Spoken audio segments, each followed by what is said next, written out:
In this section, we will discuss the diagnosis of patients with COVID-19. These definitions are taken from version 9 of the National Bangladesh Guidelines for Clinical Management of COVID-19. There are two case definitions. Case definition A is a person who meets clinical and epidemiological criteria. Clinical criteria include person with acute onset of fever and cough, or acute onset of at least 3 of the following: fever, cough, general weakness or fatigue, headache, myalgias, sore throat, coryza, dyspnea, anorexia, nausea or vomiting, diarrhea, or altered mental status. Epidemiologic criteria include working or residing in an area with high risk of transmission of the virus, including closed residential, humanitarian, and camp-like settings at any time within the 14 days prior to symptom onset, or a Bangladeshi resident or traveling to an area reporting community transmission of COVID-19 disease during the 14 days prior to symptom onset, or a healthcare worker working in a health setting anytime within the 14 days prior to symptom onset.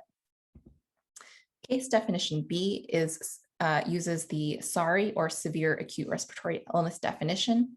And SARI is an acute respiratory infection with history of fever or measured fever greater than or equal to 38 degrees Celsius, cough, onset within the last 10 days, and that requires hospitalization. Next, we'll discuss some of the diagnostic investigations that may be useful in managing patients with COVID-19. Next, we'll discuss the investigations needed to diagnose COVID-19. All suspected COVID-19 cases should be tested for COVID-19, either using an antigen test or nucleic acid testing, usually RT-PCR. RT-PCR is considered the gold standard. However, this may not be available in many settings. However, RT-PCR should be performed if the initial antigen testing is negative and if there is a high clinical suspicion.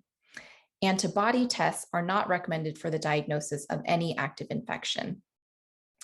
On the right, I have a note about antigen tests. Antigen tests detect viral protein, usually the spike protein or the nucleocapsid protein of the SARS-CoV-2 virus. Some of the advantages of antigen tests are that they are generally much less expensive than PCR-based testing. They're rapid, often taking 15 to 30 minutes or less. And they can be performed at the point of care without the need for special equipment, laboratories, or personnel. However, some of the disadvantages of antigen testing is that they're less sensitive than RT-PCR. So you may be missing cases of COVID-19. And false negatives or missed cases can often occur early or late in the course of the disease. Specimens for testing for COVID-19 can be taken from a variety of areas, including the upper respiratory and lower respiratory tract. The upper respiratory tract samples include oropharyngeal, nasal, or nasopharyngeal specimens, and lower airway tract specimens include sputum, bronchoalveolar lavage fluid, or BAL fluid. One of the most important things to remember when performing a test for COVID-19 is that false negatives do occur. False negatives can occur due to multiple reasons, including poor quality of the specimen. For example, the specimen was not obtained adequately, or the swab was placed very superficially in the nasopharynx, and therefore there wasn't enough sample that came from the posterior nasopharynx for those that are supposed to be collected there. Additionally, if the specimen collection was too late or early in the infection, that can cause false negatives. This graph on the right shows the variation in false negative rates, which does vary over time depending on the clinical course and where the patient is in the stage of their infection.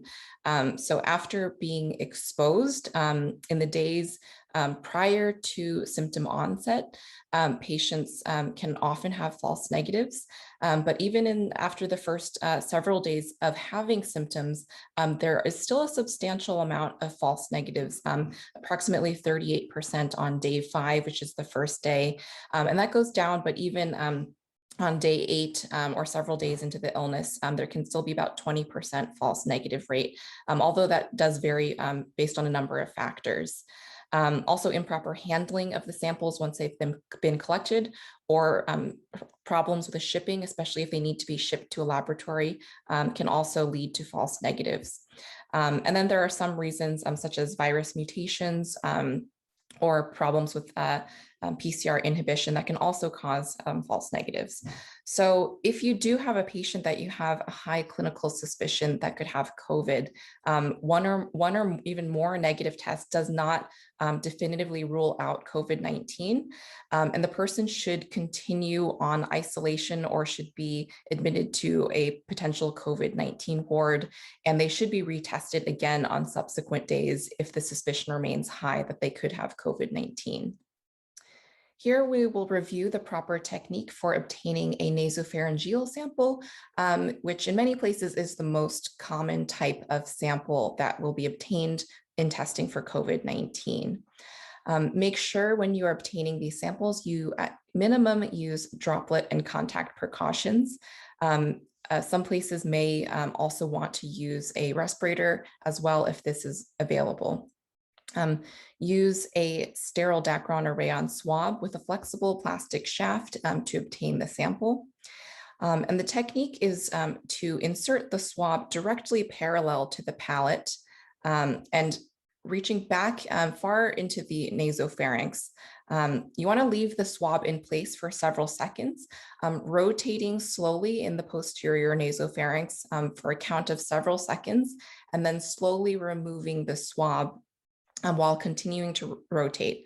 The main key point is to avoid just swabbing this anterior portion, because the virus is often the greatest viral